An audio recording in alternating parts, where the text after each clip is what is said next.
আমার আজকের ভিডিওর হেডলাইন হচ্ছে ব্রিটিশ কাউন্সিলে একদিন সারাবেলা। ব্রিটিশ কাউন্সিলে একদিন সারাবেলা, যেহেতু আমি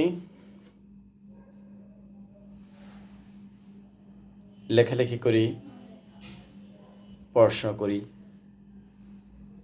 লাইব্রেরির সাথে একটা সম্পর্ক থাকাটা খুবই স্বাভাবিক। তো সেভাবে আমি খুব ছোটোবেলা থেকে, মানে আমি যখন কলেজে উঠবো, এসএসসি পাশ করলাম, অর্থাৎ ম্যাট্রিক পাশ করলাম, পিসি কলেজে ভর্তি হব। আমার আব্বা কলেজে চাকরি করতেন। তো উনি আমাকে বললেন যে, শোনো, তুমি যদি পিসি কলেজ ওই এলাকার নামকরা কলেজ এবং বাগেরহাটের নামকরা কলেজ,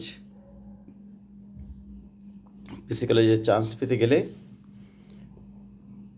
মানে নিজের যোগ্যতায় চান্স পেতে হয়। চান্স না পেলে সাধারণত ওখানে তখনকার যে প্রিন্সিপাল ছিলেন ডক্টর মুজিবুর রহমান খুবই কঠিন লোক ছিলেন। ওখানে আসলে ওই তদবিরে কাজ হয় না।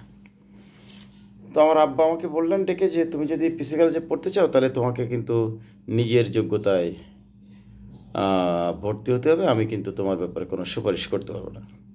তো কথা বললে আমিও কনফিডেন্ট ছিলাম। আমি তখন লাইব্রেরি ওয়ার্ক শুরু করলাম। আমি বাগেরহাট পাবলিক লাইব্রেরিতে যাতায়াত শুরু করলাম এবং এই প্রথম আমি, এর আগে কম বেশি হয়তো দু একবার যেতে পারি, কিন্তু কন্টিনিউ পাবলিক লাইব্রেরিতে পড়াশোনার উদ্দেশ্যে প্রবেশ করলাম। এবং পাশে ছিল ম্যাকপারসন লাইব্রেরি। বাগেরহাটে দুটো লাইব্রেরি ছিল, এখন ম্যাকপারসন লাইব্রেরিটা বন্ধ হয়ে গেছে দেখি রিসেন্টলি। তো আমাদের অনেক স্মৃতি এখানে আছে। তো যাই হোক, এই দুই লাইব্রেরিতে আমার বাগেরহাট যতদিন ছিলাম, খুলনায় ছিলাম, পড়তাম। বাড়িতে থাকলে লাইব্রেরিতে নিয়মিত যাতায়াত করতাম। ম্যাকপারসন লাইব্রেরি থেকে বই আনতাম, আমরা তিন ভাই মিলে পড়তাম। এই হচ্ছে বাগেরহাট লাইব্রেরির সাথে সম্পর্ক। পিসি কলেজের কলেজ কেন্দ্রিক লাইব্রেরিতে নিয়মিত যেতাম। গণবিদ্যালয় একটা লাইব্রেরি ছিল, সেখানে যেতাম। এরকমের আশপাশে যত লাইব্রেরি ছিল কম বেশি বাগেরহাট আরন বিজয়পুরে বুলু ভাই, বর্তমান বিএনপির বুলু ভাই, ওনারা একটা লাইব্রেরি করলেন, সেখানেও আমি ছিলাম জড়িত। আমরা ষাটগঞ্জ যে একটা লাইব্রেরি করার চেষ্টা করলাম, সেখানে আমি একটা ভূমিকা রেখেছিলাম, উদ্যোগ নিয়েছিলাম। আবার তুষাররা সুন্দরবন স্কুলের কাছাকাছি মহিষ চেয়ারম্যান কাকুর বাড়ির ওদিকে একটা ওরা মানে তুষাররা একটা লাইব্রেরি করলে, সেখানেও আমি বেশ কিছু বইপত্র দিয়েছিলাম। এই হচ্ছে বাগেরহাট থাকা অবস্থায় আমার লাইব্রেরির কার্যক্রম। তারপরে যখন আমি খুলনাতে পড়াশোনা করতাম আজম খান কমার্স কলেজে, আমি আজম খান কমার্স কলেজের লাইব্রেরিতে বসতাম। তারপরে আমি খুলনা যে বিভাগীয় লাইব্রেরিটা ছিল, খুলনা সার্কিট হাউসের দিকে, অর্থাৎ আমাদের কলেজ থেকে খুব কাছে, এখানে যাতায়াত করতাম। কথাগুলো কেন বলছি আমি একটু পরে বলছি, লাইব্রেরির সাথে সংযোগ। পরবর্তীতে আমি ঢাকায় এলাম। ঢাকায় এসে আমি আইসিএমএতে ভর্তি হলাম। স্বাভাবিকভাবে আইসিএমের পড়াশোনা তো বুঝতে পারছেন, আইসিএমএ কমার্সের লাইব্রেরি। কমার্সের লাইব্রেরিতে নিয়মিত, ওখানে আমাদের আইসিএমের মূলত বা সিএ পড়াশোনা কিন্তু লাইব্রেরি বেসড পড়াশুনো, আর আইসিএমের পড়াশোনা তো আরও বেশি পড়াশোনা করতে হয়, লাইব্রেরিতে বসে পড়াশোনা করতে হয়। সাধারণত বইপত্র লাইব্রেরিতে থাকে, সেখান থেকে এনে পড়তে হয়, খুব বেশি একটা বই কেনার প্রয়োজন পড়ে না। এরপরে আমার পাশে ঢাকা ইউনিভার্সিটি, সেখানে পাবলিক লাইব্রেরিতে নিয়মিত যাতায়াত করতাম। আমি যখন লালবাগ চাকরি করতাম অ্যাপেক্স ফার্মে, তখন নিয়মিত আসা যাওয়ার পথে আমি লাইব্রেরিতে যেতাম। এবং সম্ভবত জাদুঘরেও মনে হয় কিছু বইপত্র আছে, যেগুলো আমি কম বেশি দেখছি। তারপর যেটা হচ্ছে ঢাকা ইউনিভার্সিটির বিশাল লাইব্রেরি, সেখানে যেতাম, যদিও আমি ঢাকা ইউনিভার্সিটিতে পড়ার সুযোগ পাইনি।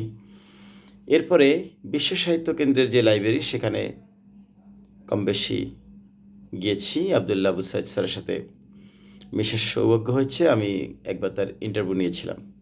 তো তো তিনি আমাদের উদ্দেশ্য করে একটা কথা বলছিলেন যে আমরা তো আর বাঁচবো মাত্র বড়জোর 2 বছর বাঁচবো, তোমরা অল্প বয়স। আমি তখন মেট্রো হোমসে চাকরি করতাম, 2017 সালের দিকে হবে।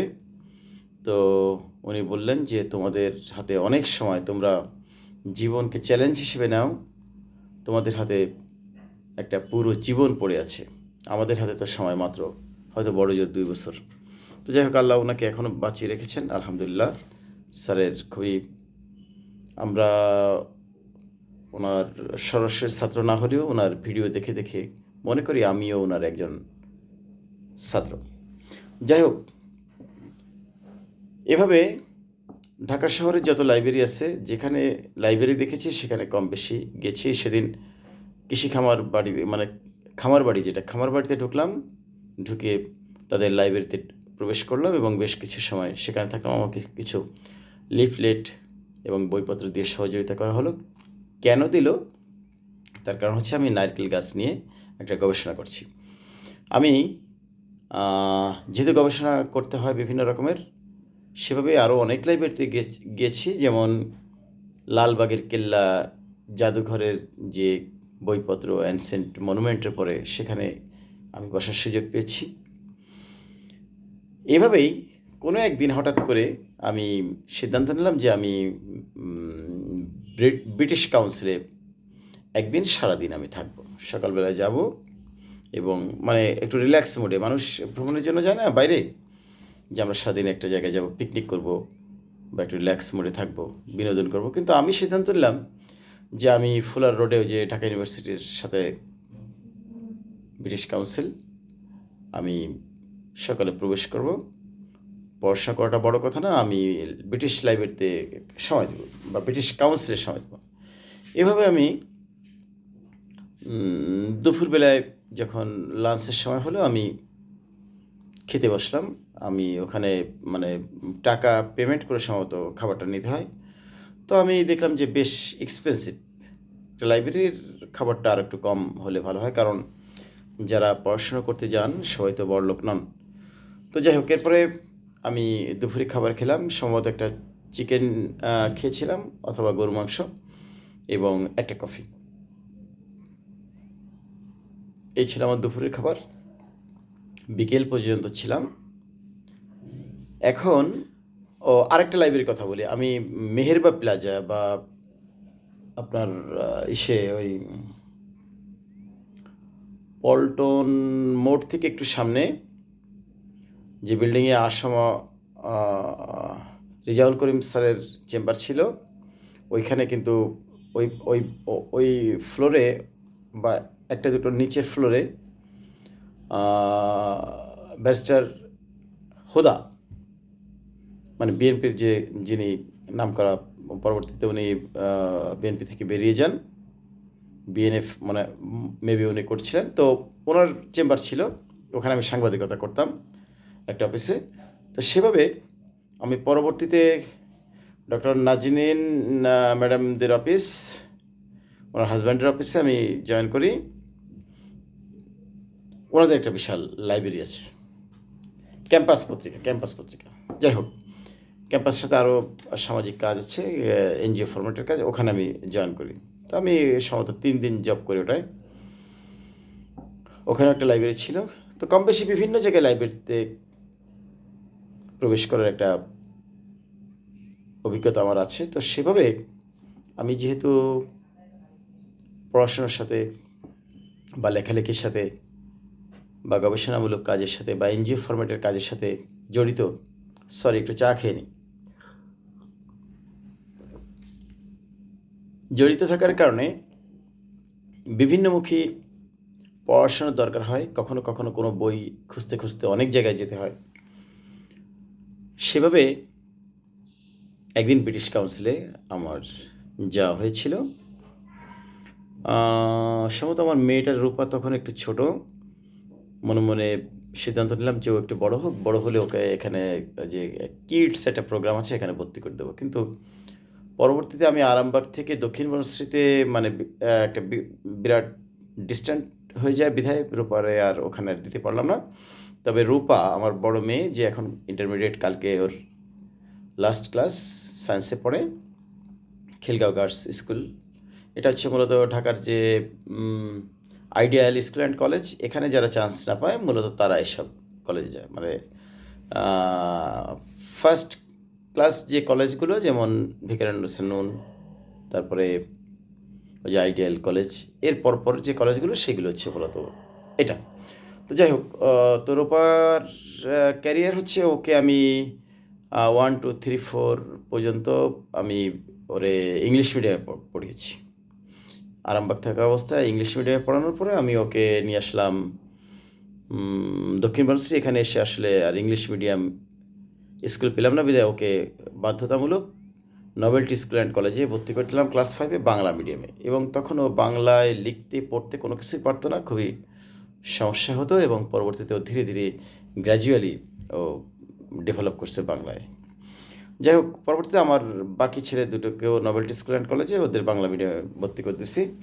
তো তখন ইংলিশ, কৃষ্টি, কালচার বা এই যে বিষয়গুলোর সাথে জড়িত থাকার একটা ব্যাপার থেকে যায়। যদিও আমার নিজেরও বিদেশে সেটেল হওয়ার কোনো পলিসি নাই বা ছিল না, আগেও ছিল না, এখনও নাই, ভবিষ্যতেও নাই। তবে দেশ বিদেশে যাওয়ার সক্ষমতা ইনশাল্লাহ আছে, আমার নিজেরও আছে, আমার পরিবারের আছে। কারণ আমার ছোটো ভাই কানাডাতে সপরিবার সেটেল 8 বছর ধরে। আর আমার যে কোয়ালিটি আছে, সাথে ব্যবসা বাণিজ্য আছে, এনজিও ফরম্যাটে কাজ করি, যে কোনো সময় দেশের বাইরে বিভিন্নভাবে আমি যেতেই পারি। লেখালেখি করি, কবিতা লিখি, উপন্যাস লিখি, অনেকভাবে বিদেশে যাওয়ার সুযোগ আছে। তো যাই হোক, ইংরেজি বা অন্যান্য ভাষা পরে যা যতটুকু জানি সেটা কাজে লাগেই।